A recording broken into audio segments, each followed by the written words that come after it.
Welcome, everyone, to this edition of Live from the Adelphi PAC Living Room. My name is Blythe DeLong. I am the Executive Director of the Adelphi University Performing Arts Center. Thank you so much for taking a break from watching the live stream of the Met Gala, which is very exciting and is going on somewhere else online right now. But instead, to choose spend some time with Adelphi. Now, school has started for us, and we will continue to use this show to bring you Adelphi's talented students, faculty, alumni, staff, and other guests to you every couple of weeks or so throughout the semester. I don't know that we're going to have a really set schedule, but it'll be as we need it. So it won't be weekly, but it'll be every couple of weeks or so.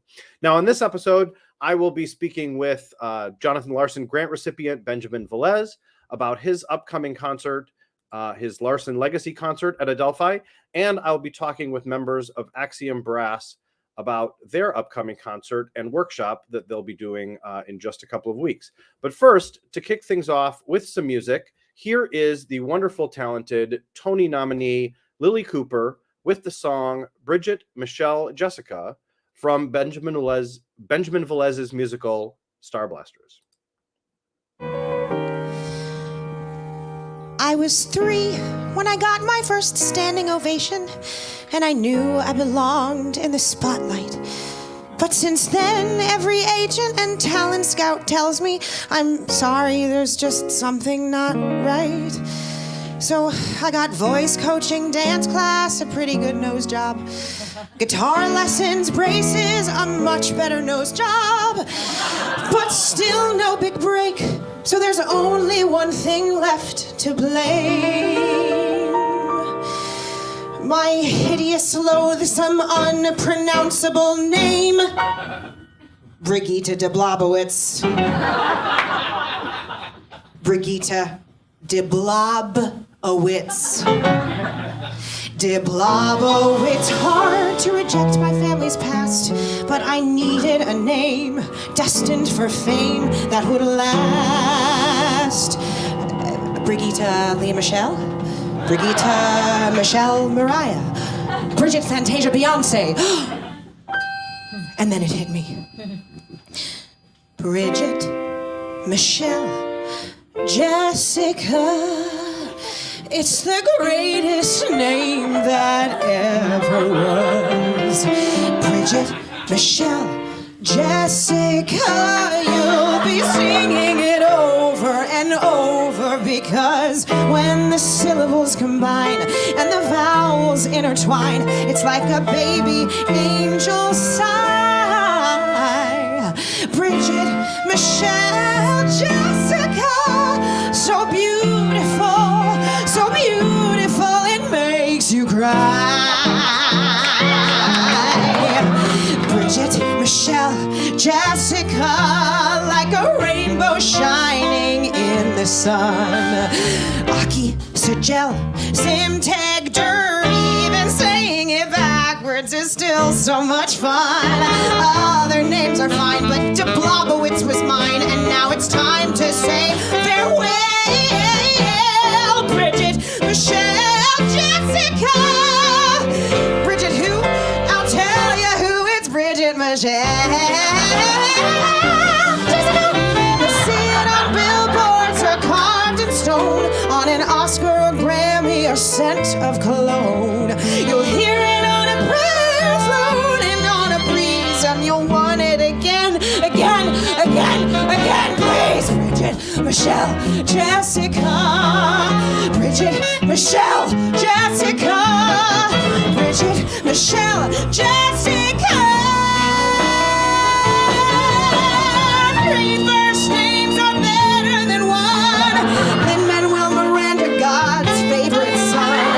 James Earl Jones is just a Jim without the Earl, and I don't want to be just any other girl. Bridget, Michelle, Jessica, even holier than the Holy Grail.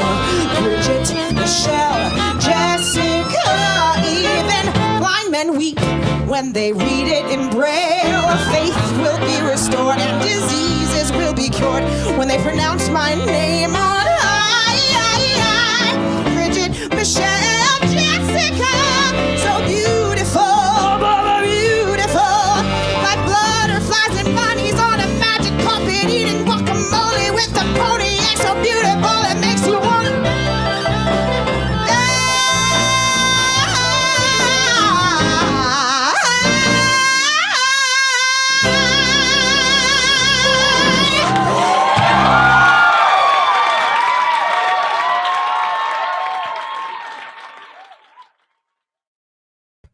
And thank you to Lily Cooper for that great performance. And we will be talking with Benjamin Velez a little bit later in the show to talk about that show and everything he has planned for his upcoming concert at Adelphi.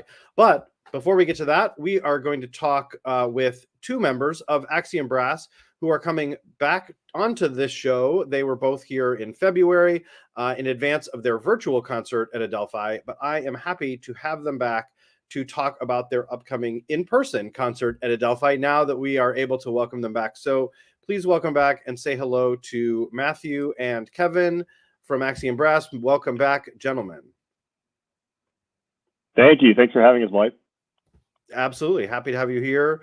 And back, and happy to be welcoming you back to Adelphi. You've been here in the past.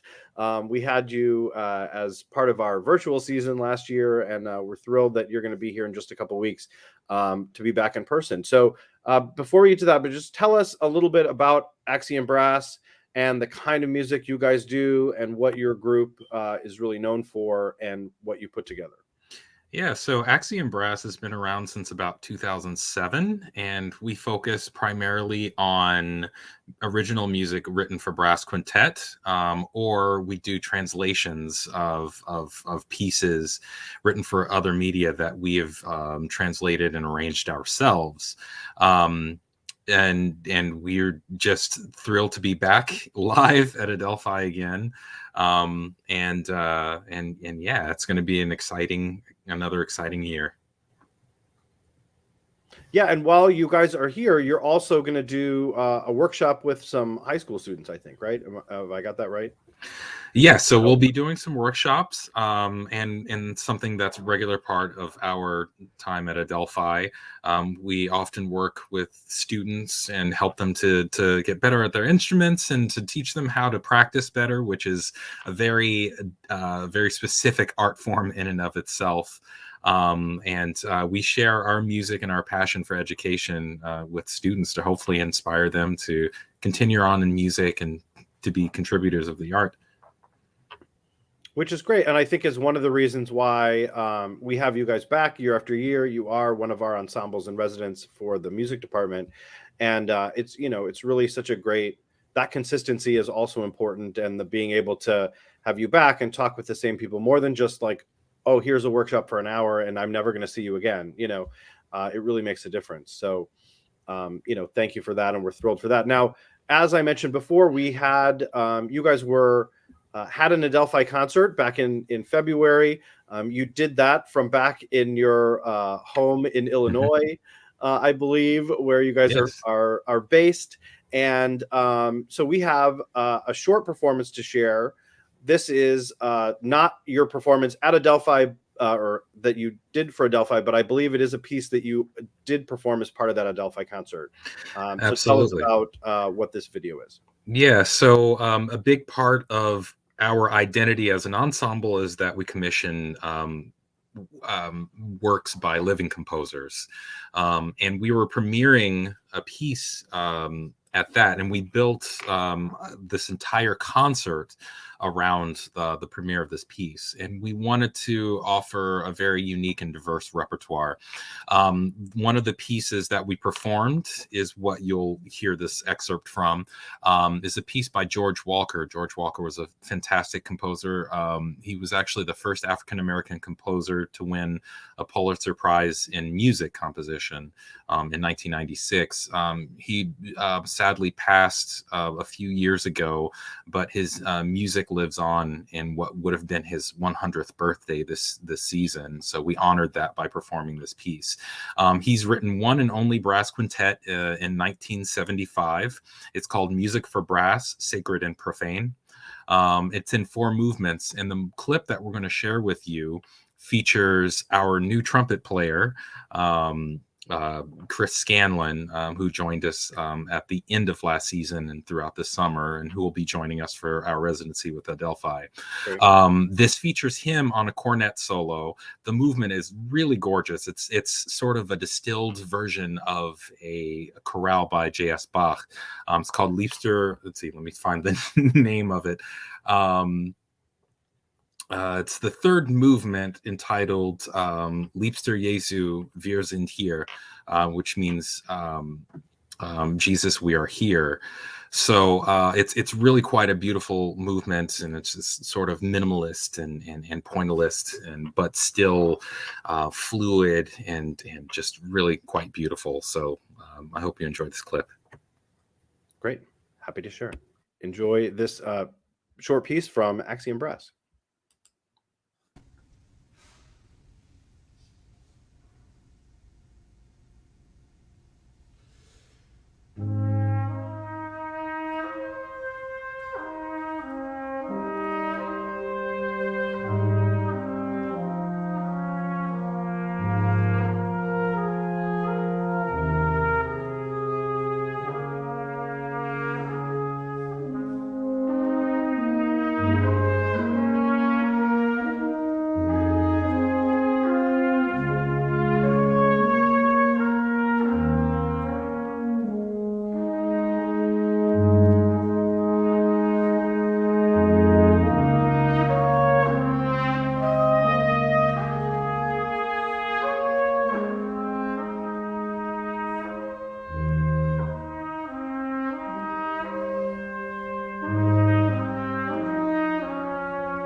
Fantastic.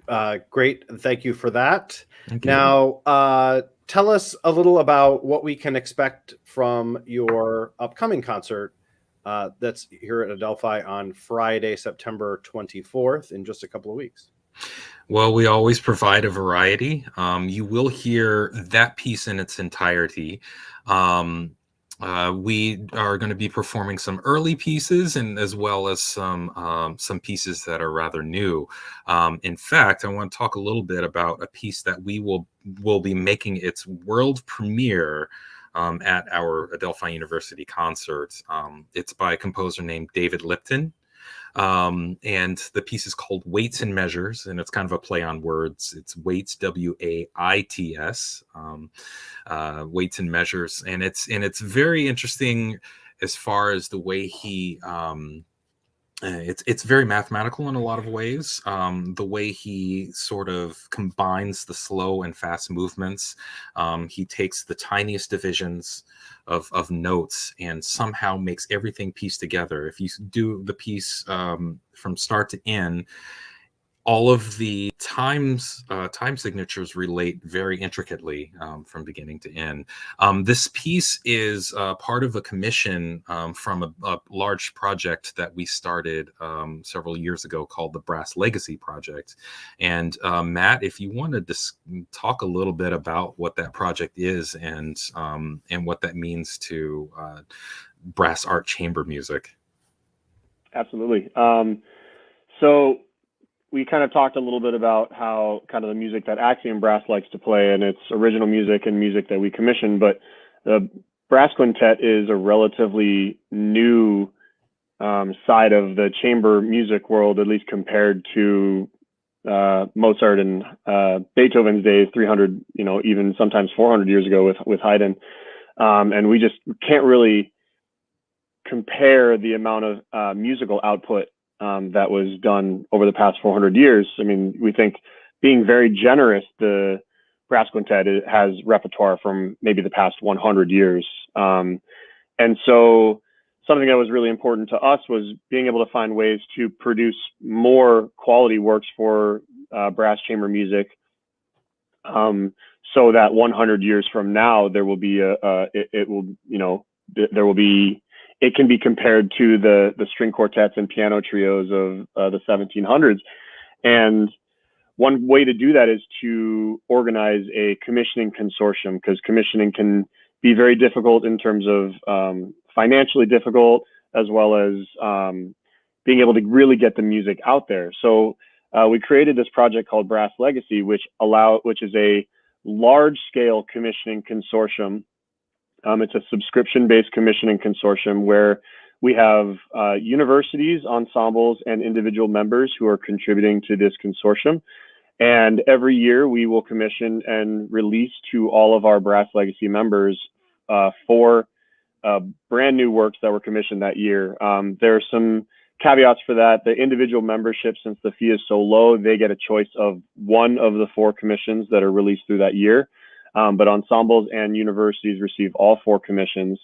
And we're really excited at the idea of kind of getting this community of brass chamber musicians together to all contribute to the creation of these works.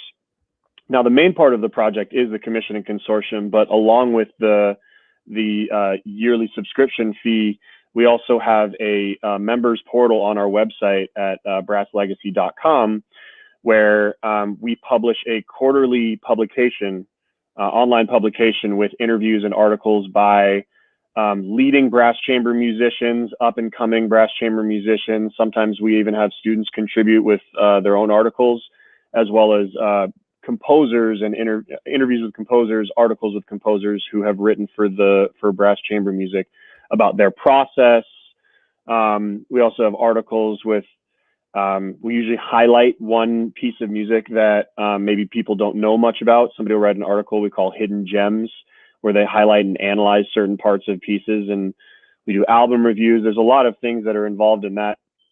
And as the project continues to grow, we're going to start having exclusive recordings, live stream concerts.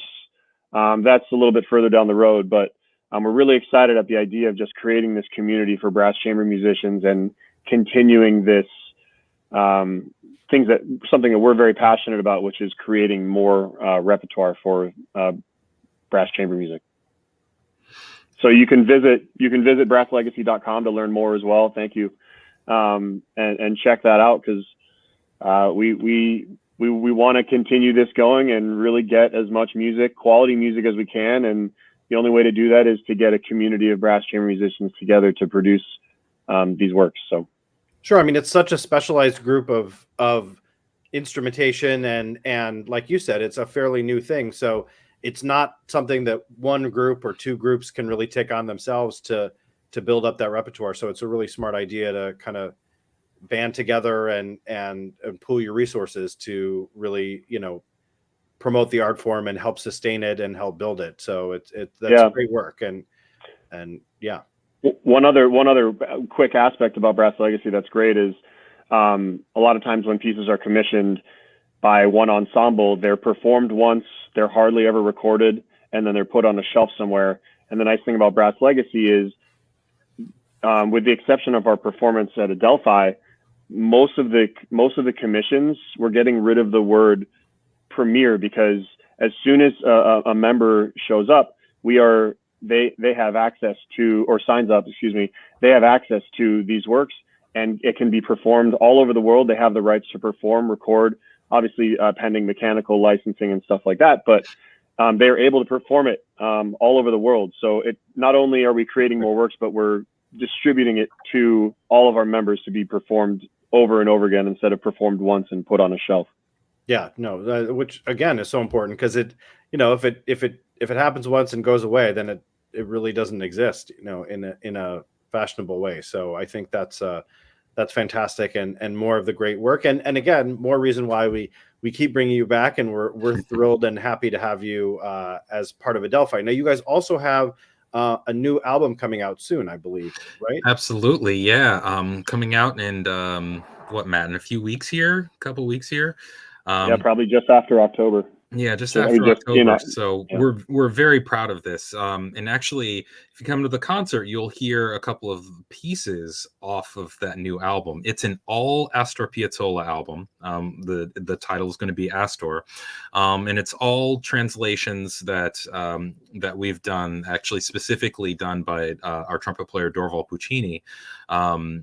Just doing wonderful arrangements and taking a wide array of Piazzolla's music and making it work specifically for a brass quintet. And it's just, you just hear tons of colors. Two of the pieces from that album are going to be on the Adelphi concert.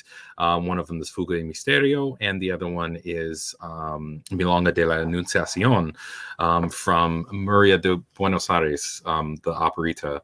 And what you'll hear is a wide array of colors. You'll hear muted instruments. You'll hear the different types of trumpets. You'll hear tuba sounding like a string bass. You'll hear a French horn sounding like the voice of Maria from the opera. And it's really quite a fascinating project. It's one that we're super proud of, and we hope you'll be able to check out soon. But you'll definitely hear those two pieces on the program as well, which is great. And I encourage people to head to your website for Axiom Brass to find out more about that album, to find out more about your other concerts that you have going on, other music, other projects you're involved in, obviously more also about Brass Legacy and the work you're doing there, and just more about all of you in general and the great work you're doing. And then, of course, head over to our website for your concert that is coming up on Friday, September 24th. It is at 7:30 p.m. Eastern time, which I mention because we will also be streaming this concert. In addition to having an audience live and in person in the room with you, we realize that there are still people that, for various reasons, aren't able to join us in person, whether that's they're still not comfortable going out, or maybe they don't live anywhere near us and they still want to see you guys perform. So we are thrilled to be offering that up as well. So tickets to that, both for the in-person concert and for the live stream, are available on our website, which is as simple as pac.adelphi.edu. And you guys are actually our first concert back with a live audience Awesome. in a while. So we are thrilled to be having that happen too. And that is on Friday in just a couple of weeks. Anything else you want to add before we move on? And before I get to see you in real life in a couple of weeks? Yeah, we're thrilled to be able to travel to Adelphi again and be able to perform for people in person. It's something that we've desperately missed over the past year and a half, and we're just grateful to be able to have that interaction and communication both through music and discussion in person. So thank you for bringing us back.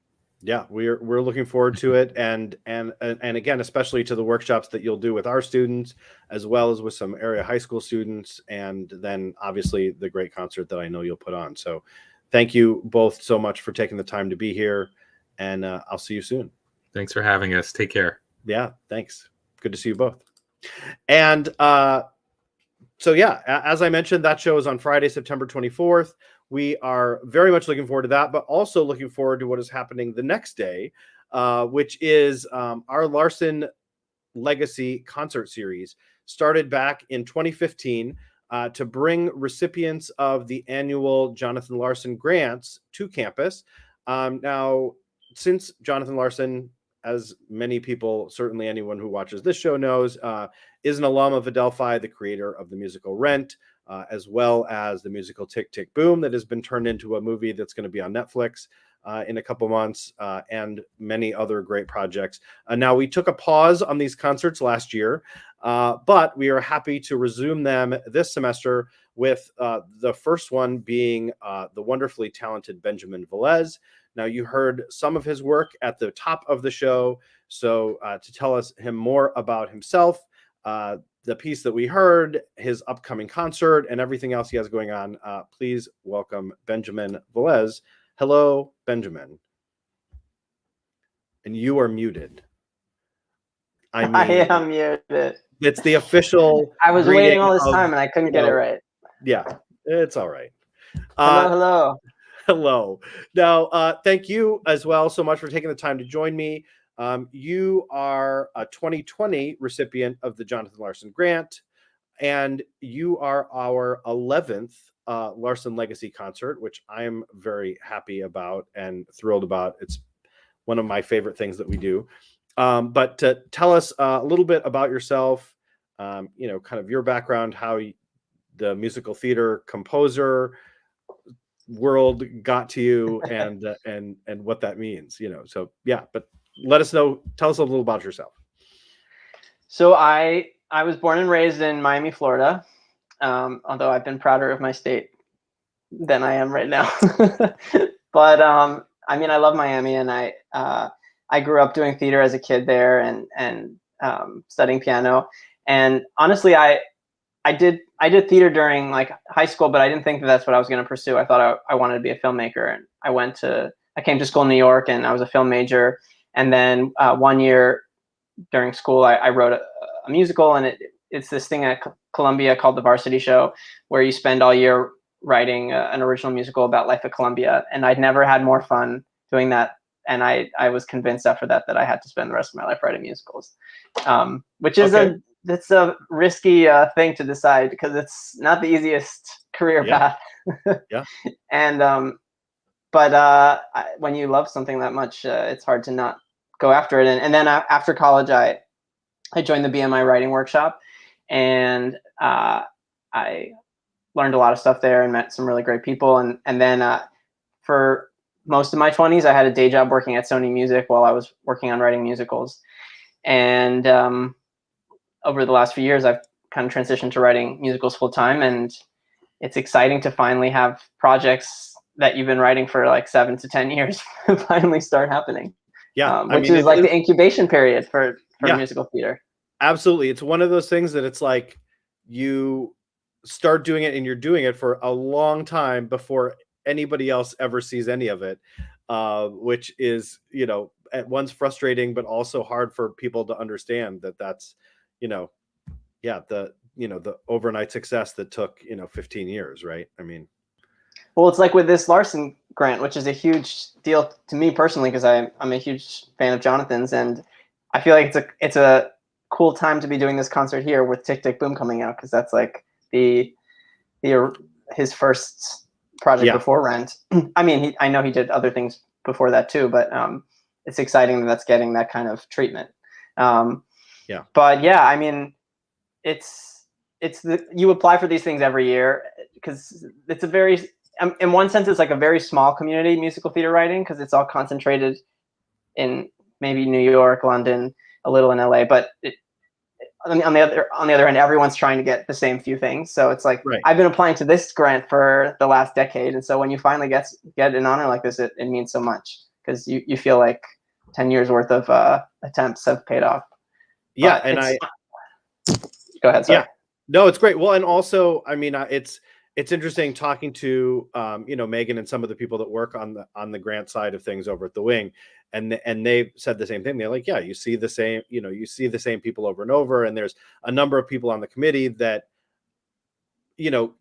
enjoy seeing the growth of people as they apply over the years as much as anything, and I think now what's so fun with them is so many of the people on the committee that decide about this are previous grant recipients, because there is there's this whole community of these folks that are a part of all of it. So it's become a great thing. And it's, like I said, it's great for us too. We now, have a dozen people that, have also come out to Adelphi and shared their stuff at Adelphi, and more to be announced in the next couple of months. And it's great. I mean, I'm sure it's a little odd for you because this was what, a year and a half ago, almost 2 years ago now, that you got this grant. So it's, yeah, but the last year and a half doesn't feel like real time. That's true. Passing. Even though, like, as a writer, I feel like there's an expectation that as a writer, I should have been extra productive, because it's like, oh, you have time to just like barrel down. But on the other hand, I feel like as a writer, you need those extra inputs of like just the real world to fuel your writing. It's very hard to just write in a vacuum.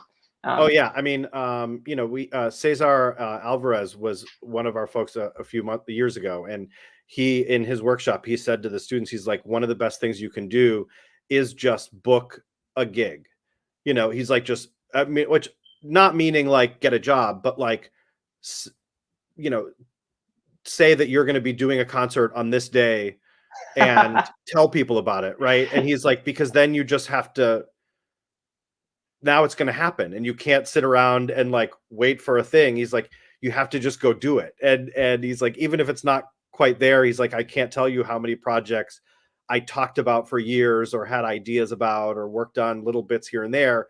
And it wasn't until somebody finally like put a date on a calendar that people were going to show up to see it, or see something of it, that I suddenly, started writing. So I think you're exactly right that it's, the downtime is one thing, but without sort of a concrete motivator, it's harder to push that forward.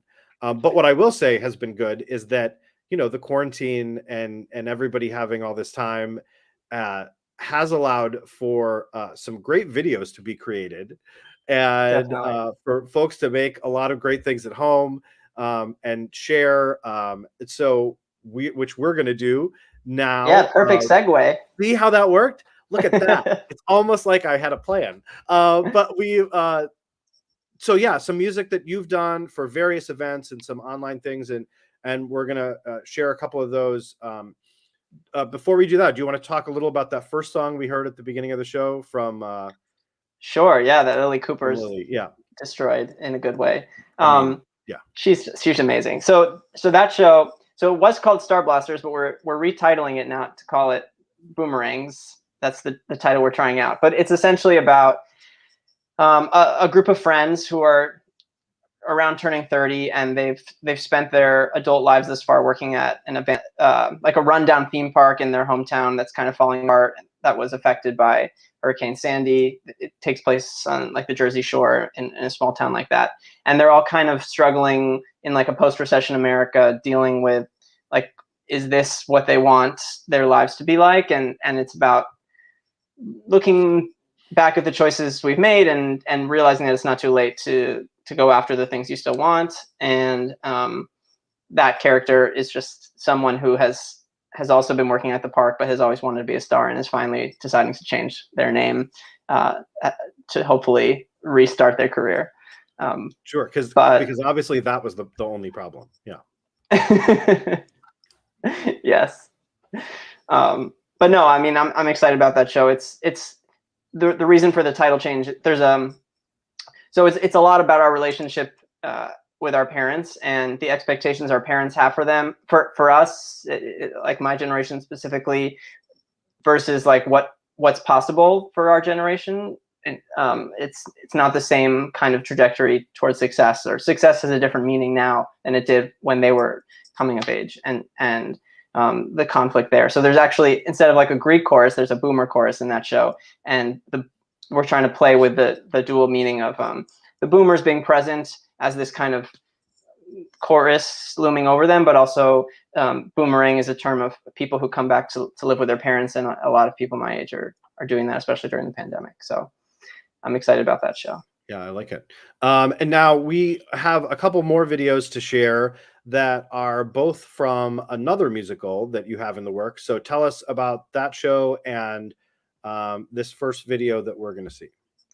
So that show is called Borderline, and it is about a girl named Anna in her 20s living with borderline personality disorder. But at the start of the show, she has not been diagnosed with it. And so it's kind of her journey towards finding out this diagnosis and coming to terms with it and figuring out how to live her life. And it was inspired by my co-writer, Ariana Garber, who is an incredible writer, and she had originally written a film screenplay about her experience with borderline. She has borderline, and she was like, I want to turn this into a musical, and we got paired up. And I of all the projects I've written, I've never been more inspired to just start writing a whole score than I was when I first met her. And Oh, great. a lot of the songs that are still in the show are like from those first few weeks after I met her and started writing. So we're going to show two songs from Borderline. I don't know which one you have teed up first. The first one is the solo. Okay. So Unless this is you a want to song. do the other one first. I can do either one. Doesn't matter. No, it's okay. It works in either order. So this song is called Borderline, and it follows Anna just after she's received this diagnosis. She knows that she's been struggling with something, but she wasn't sure if it was just her or if there's actually there was something clinically wrong. And she's trying to process what this means. The term borderline is a little confounding in that it could mean on one side you're fine and the other side you're not, and where actually, how do you like understand that for yourself? So that's what the song is about, her processing that. Great. All right, here we go.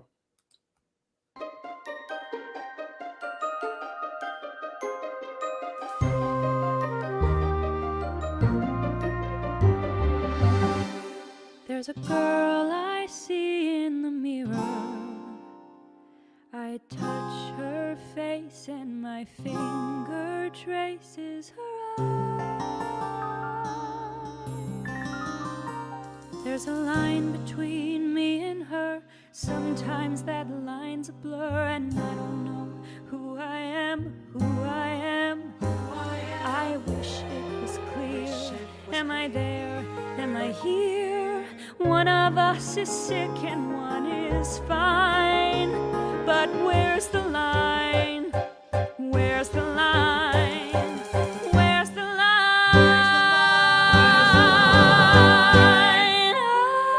Ah, do you hear me screaming? Ah, is it in my head? Why am I always feeling stuck between sick and fine? Stuck on the borderline. Do you think I'm crazy? Are you in my head? Why do these pills all make me feel like I'm fine when I'm stuck on the borderline? Cold sweat, bad dream, back from Wonderland.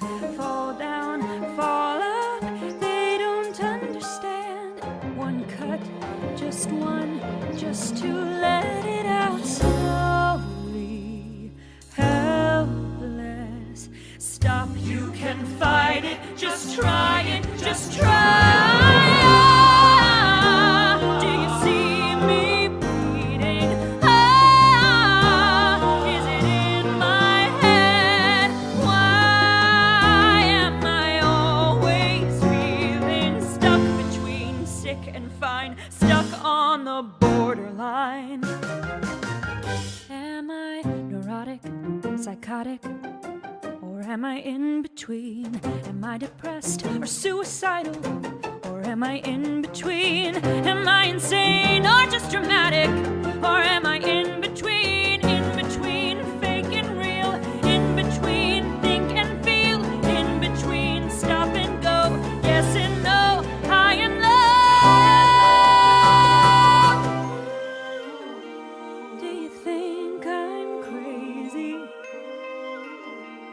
Are you in my head? Why do these pills all make me feel like I'm fine when I'm trapped on the I will not be crazy. No, it's in your head. I don't need pills to make me feel like I'm fine. Free from the borderline. Free from the borderline.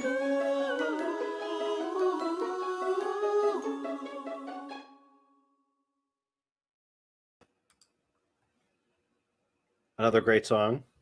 Thank you. Very different from the first one. Very different from the first one, but another fantastic performer tearing up the song. Yes, that is the wonderful Michaela Diamond, and I am thrilled that I'll get to continue working with her on this show.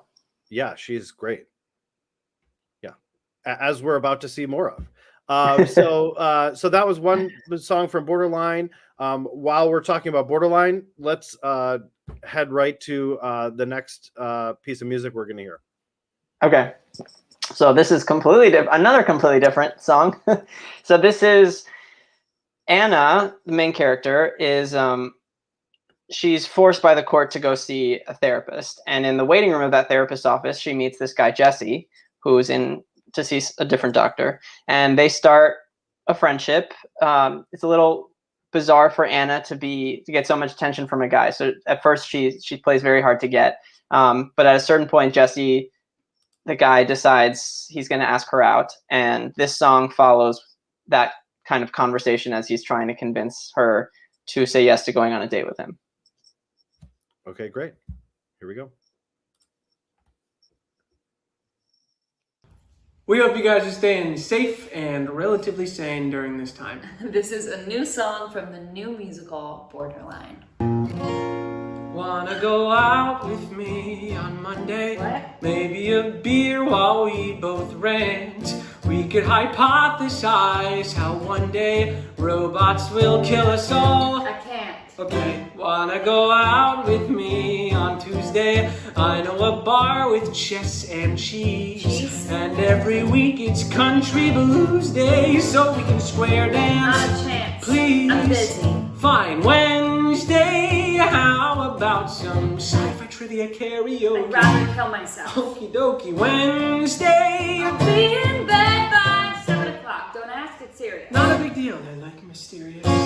How about going out on Thursday? I know a French cafe nearby. No, MC. Make it a Madame's and Monsieur's Day. We could give escargot a try. Relax. Wanna go out? I'm not explore the town. Wanna go out? I don't wanna keep it down, girl. Come on, what does that even mean? I'd rather stay in and read my Dickens. Be someone else just for a while. Gasp at the plot each time it thickens. Maybe I'll even crack a smile. Go ahead and call me party pooper. Feel free to blame it on my pills. But I must say you're quite a trooper.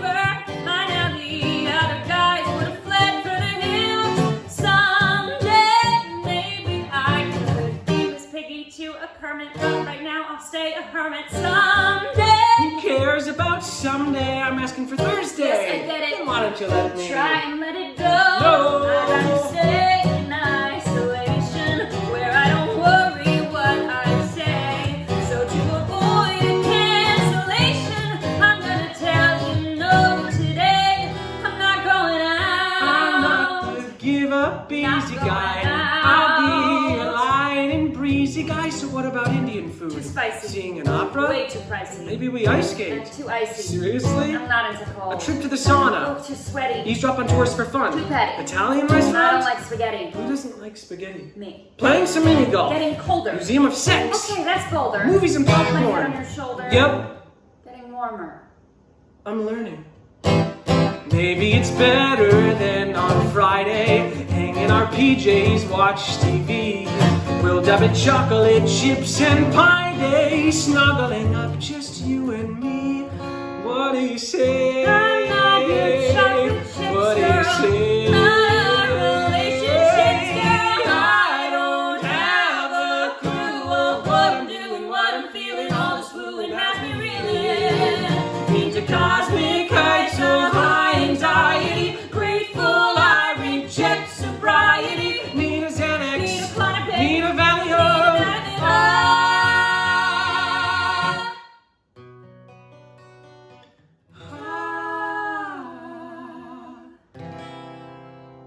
What if we slow this down for a minute? We don't go out or in just yet. Stay in the waiting room to begin it. See how it goes from there, and I'll make a bet. What? Soon a guy like me. I know the way to Dr. Seuss you. Easy's one fish, two fish, three. Then we'll go out. Then we'll go out. Okay, I'll take your bet. So next week, right here? It's a date.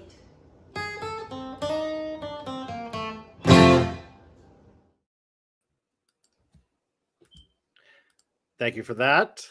Another great song, and as you said, you know, a totally different piece of music, a totally different kind of take on things, and you know, we've now seen work from two of the musicals that you have in the works. Before we talk specifically about your Larson concert, I'm going to point people to your website, benjaminvelez.com. Very simple, where there is a lot more information about all the various shows you have going on in the works. There's a lot of there's video clips there. There's a lot of audio recordings of some of the songs from some of the shows. So I encourage people to go there to find out more about you before, of course, they come to your Larson concert in just a couple of weeks and find out a lot more about you. So now you have assembled a fantastic cast so far of at least what you've got confirmed for your upcoming concert. Tell us a little about what people can expect when they come to this show in just a couple of weeks.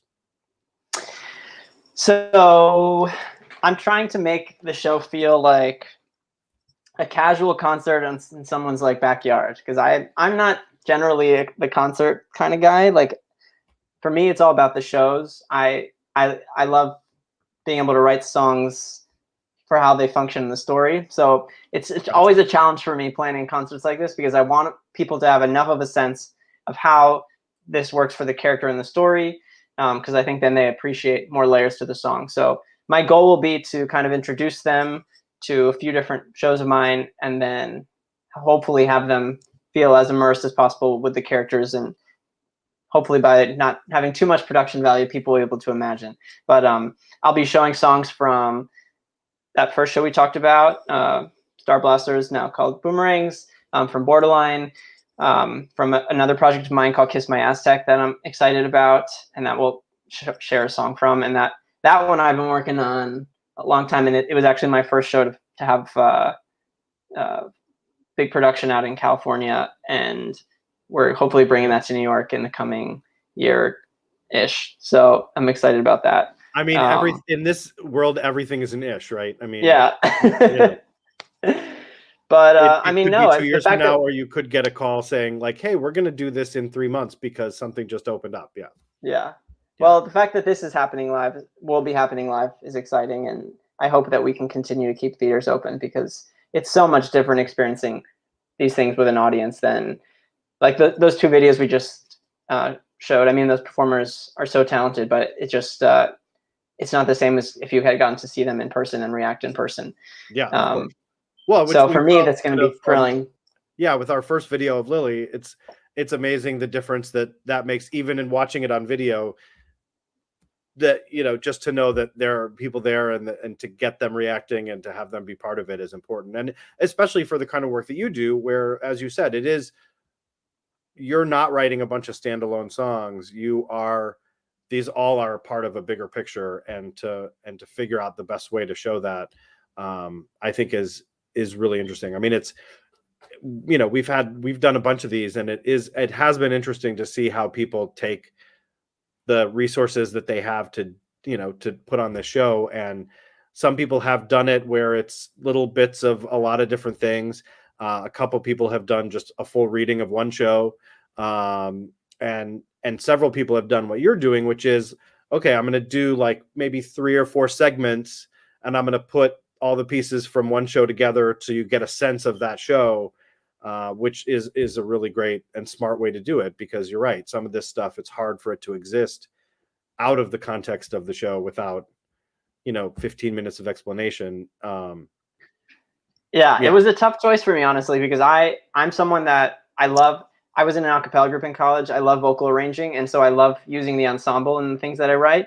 And one of the reasons I don't like concerts as much is that I don't get to show off my ensemble writing, because it's very hard to get a group of people together to rehearse stuff for just one day. Oh yeah. But I was lucky that so during the pandemic, I workshopped my show Boomerangs with students at Manhattan School of Music, and a bunch of those students are going to be able to be part of an ensemble for this concert. So I'm excited to at least have some variety in terms of the kinds of songs that I'll be showing.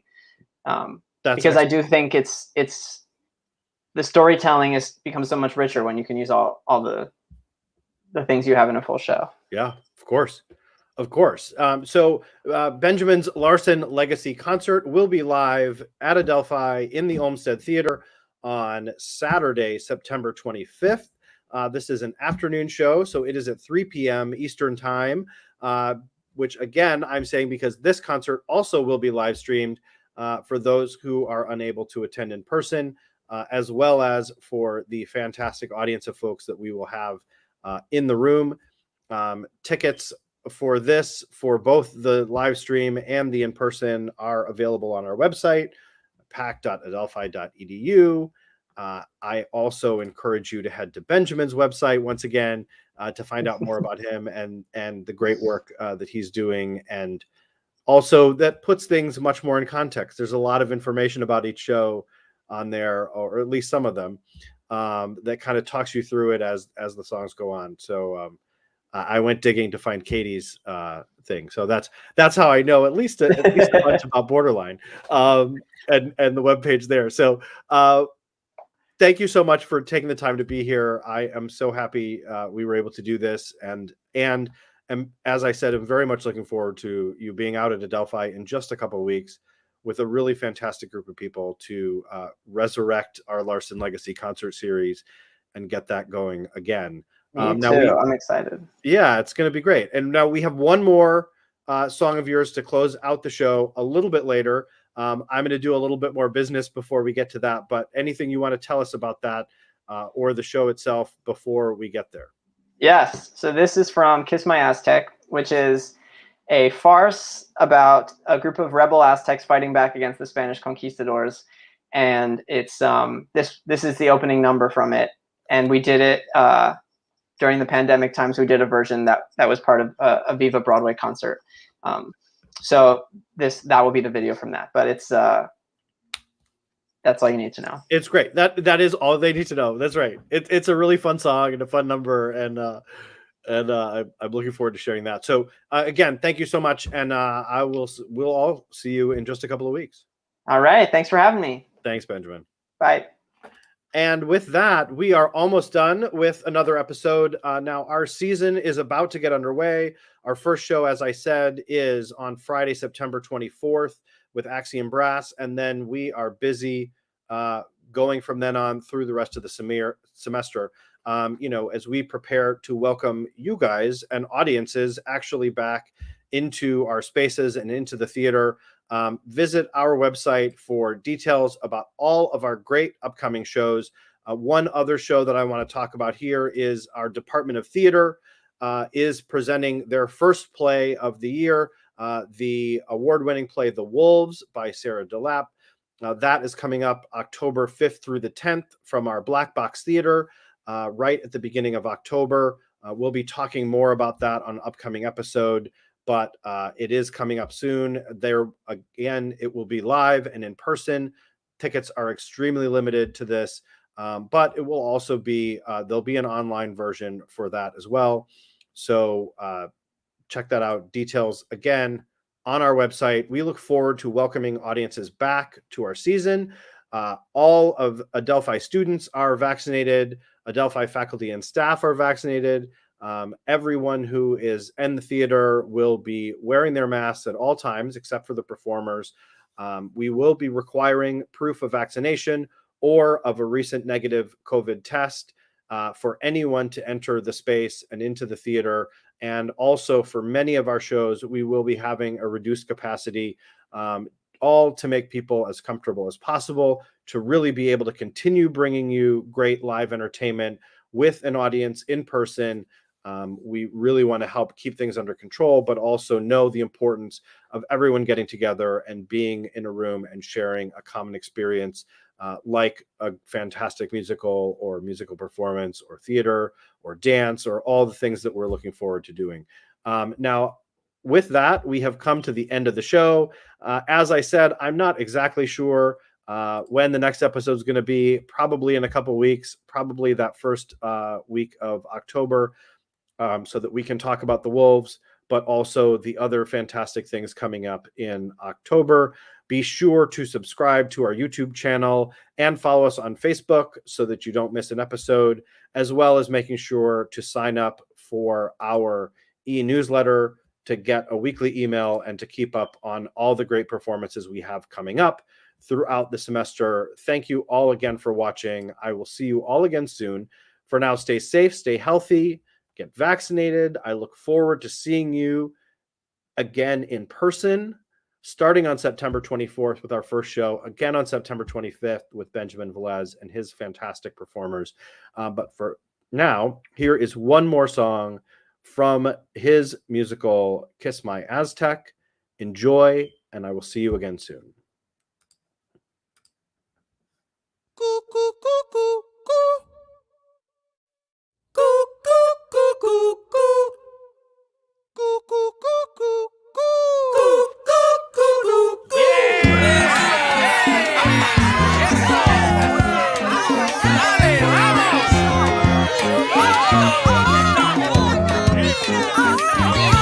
This used to be our fertile land. The Aztec Empire, green and grand. Until those fuckers washed up on our sand, those white people on boats.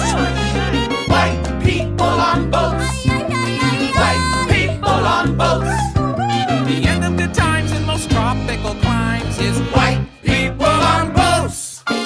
This was land I once commanded. These were fields that I once tended. but now they're calling us undocumented, the white people on boats. White people on boats. Ay, ay, ay, ay, White people on boats. They be locals. Raggedy Hood is where pyramids stood until white people on boats. Alrighty then, let's take a moment to talk about these people who illegally crossed our empire's borders. When Spain sends its people, believe me, they ain't sending their best. They're sending people with problems. They're bringing guns, they're bringing diseases, they're bringing crime, they're rapists. And some, I assume, are good people. I don't know. I've never met them. Alright, enough about those damned invaders. Let's break this thing down and tell the story of our proud people. Hit it! We were 5 million strong at our height, what a sight. We were flexing our might from the Gulf to the Pacific, prolific in all respects, including sex. We erected our capital, Tenochtitlan, jewel of the Mesoamerican dawn, growing 700 kinds of corn, girl, come on. We had the Triple Alliance, advances in science. No, I ain't lying. We was cultural giants, surpassing the Mayans. But Cortez and his Euros craved our chicas and churros, and now we're forced to endure those pendejos and pantyhose. Our empire, our people, 'twas eaten restored until we all got conquistador. Until we all got conquistador. They're making us learn their ugly tongue. Getting us sick with disease they brung. Driving us out into the wild. Separating mother from child. Took away our currency. Took away our dignity by melting our gold into misery. Spain, it ain't my country, 'tis of thee.